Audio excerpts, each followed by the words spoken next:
AVM coaching centre Kotananduru మీ పిల్లల బంగారు భవిష్యత్తుకు భరోసా ఇచ్చే ఏకైక సంస్థ మన ఏవిఎం కోచింగ్ సెంటర్ కోటనందూరు. అతి త్వరలో న్యూ బ్యాచ్లు TET plus DSC, EAMCET, POLYCET, APRJC, Sainik, Navodaya. AVM coaching centre Kotananduru.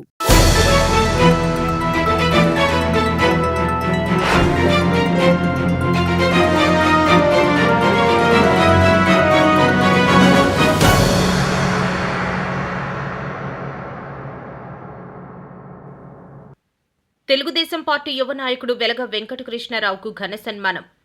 Kakinada జిల్లా తుని నియోజకవర్గం కోటనందూరు మండలం కోటనందూరు గ్రామానికి చెందిన వెలగ వెంకట గంగాధర రంగనాయకుల కుమారుడు తనదైన శైలిలో వ్యాపారం చేసుకుంటూ తన తండ్రి గంగాధర రంగనాయకులు పూర్వం నుండి టీడీపీ పార్టీకి వెన్నంటే ఉండి యనమల మన్ననలు పొందుతూ ఉండేవారు. ఇటీవల సంవత్సరం క్రితం తన కుమారుడును టీడీపీ రంగప్రవేశం చేయించి భారీ బహిరంగ సభలో తన కుమారుడికి రాజకీయంగా భవిష్యత్తు ఇవ్వాలని తన తండ్రి రంగనాయకులు యనమల సమక్షంలో టీడీపీ పార్టీ తీర్థం పుచ్చుకున్నారు.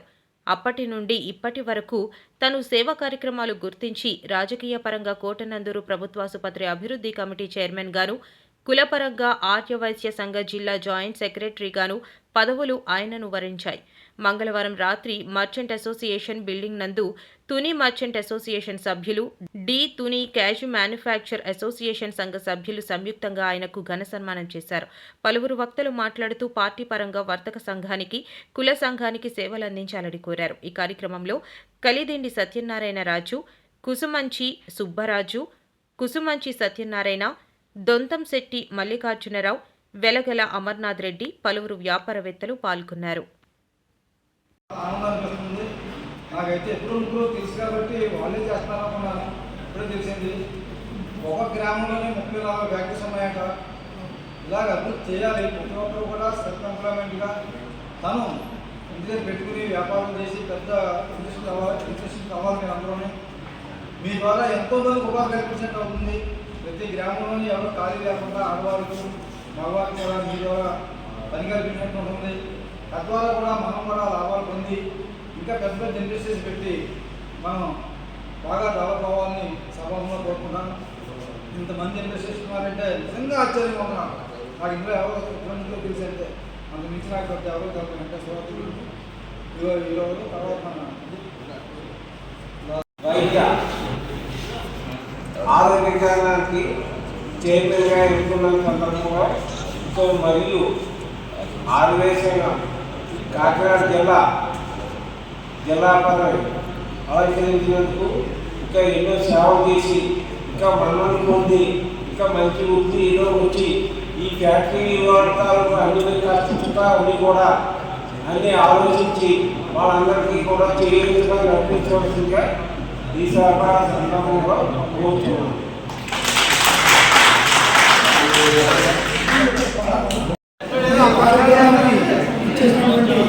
పెద్దలు, పూజలు, గౌరవనీయులు, పెద్దలుగా భావించేటువంటి తల్లిదండ్రులు సత్యనారాయణ గారికి, అలాగే మా క్యాషు మ్యానుఫ్యాక్చరర్స్ అసోసియేషన్ అధ్యక్షుడు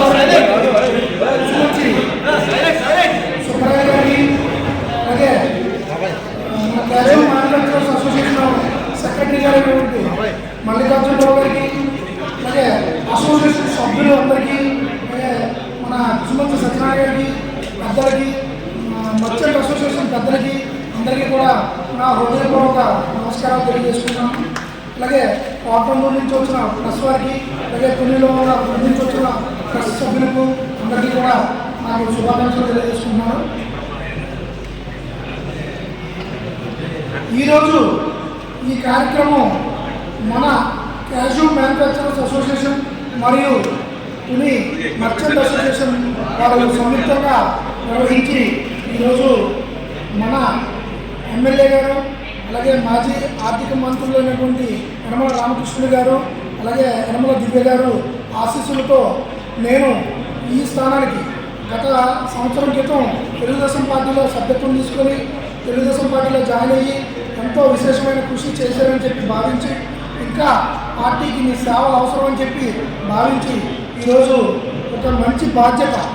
సేవా కార్యక్రమం అంటే అన్ని రకాలుగానూ సేవ చేయొచ్చు, కానీ ఆరోగ్యపరంగా ప్రతి మనిషికి కూడా ఆరోగ్యపరంగా సేవ చేయడం అనేది ఒక అదృష్టంగా భావిస్తున్నాను. అలాగే మన కోటనందూరు మండలం అధ్యక్షులైనటువంటి గాడి రాజబాబు గారికి వారికి కూడా నా మనస్ఫూర్తిగా శుభాకాంక్షలు తెలియజేసుకుంటాను. ఈ పదవి ఇచ్చినందుకు, నాకు బాధ్యత పెంచినందుకు, పార్టీ పట్ల ఎంతో విధేయత కనబరుస్తానని చెప్పి మనస్ఫూర్తిగా శుభాకాంక్షలు తెలియజేసుకుంటున్నాను. అలాగే మన ఆర్థిక మంత్రిగా పనిచేసినటువంటి యనమల రామకృష్ణుడు గారు సుమారు 42 సంవత్సరాలు పూర్తయింది. మన తెలుగుదేశం పార్టీలోకి వచ్చి ఆయన పార్టీలోకి వచ్చిన నాటి నుంచి ఈ రోజు వరకు కూడా ఎప్పుడు కూడా విశ్రాంతి లేకుండా ఎంతో విశేషమైన పార్టీకి కృషి చేయడం జరిగింది. అలాగే ఆయనకి పార్టీ కూడా ఎన్నో పదవులు ఇచ్చి ఆయన బాధ్యతలు, ఆయన సేవలు కూడా వినియోగించుకోవడం జరిగింది. ఆయన జీవిత చరిత్ర అంతా కూడా ఒక పుస్తక రూపంలో ఆవిష్కరించుకోవడం జరుగుతుంది. రేపు 10వ తారీఖు నాడు తునిలో సాయి వేదిక ఫంక్షన్ హాల్లో ఆయన కార్యక్రమం ఏర్పాటు చేయడం జరిగింది. ఈ కార్యక్రమానికి మన సభ్యులందరినీ కూడా ఆహ్వానించడం జరిగింది. కాబట్టి ప్రతి ఒక్క సభ్యులు కూడా వచ్చి ఆ కార్యక్రమాన్ని కూడా విజయవంతం చేస్తారని మనస్ఫూర్తిగా కోరుకుంటున్నాను. అలాగే 42 సంవత్సరాలు పూర్తయిన సందర్భంగా 42 మంది అతిరేత మహారథులందరూ కూడా మన తుని గ్రామానికి, తుని పట్టణానికి ఇచ్చేస్తున్నారు. కాబట్టి అందరూ కూడా కార్యక్రమానికి వచ్చి ప్రయత్నం చేయవలసిందిగా కోరుతున్నాను. నా మీద ఎంతో బాధ్యత పెట్టారు. ఈ బాధ్యతను ఎంతో మనస్ఫూర్తిగా నిర్వర్తించి నా సేవలన్నీ కూడా వినియోగిస్తానని చెప్పి, సేవలు చేసుకుంటానని చెప్పి మనస్ఫూర్తిగా సభాముఖంగా పేరు పేరున అందరికీ కూడా తెలియజేసుకుంటున్నాను. అలాగే మన అసోసియేషన్ సభ్యులందరికీ కూడా ఏ సమస్య ఉన్నా అసోసియేషన్ తరఫున నేను ముందుండి నడిపించి, అలాగే మన సుబ్రాయలు గారు, అలాగే మన మల్లిబాబు గారు సారథ్యంలో నేను ముందుండి నడిపిస్తానని చెప్పి మీ అందరికీ కూడా మనస్ఫూర్తిగా నేను తెలియజేసుకుంటున్నాను. ఇంతటితో తర్వాత ఈ కార్యక్రమానికి వచ్చి ఈ కార్యక్రమం పూర్తి చేసుకొని మా ఆతిథ్యం కూడా స్వీకరించి భోజనం చేసి అందరూ కూడా ప్రశాంతంగా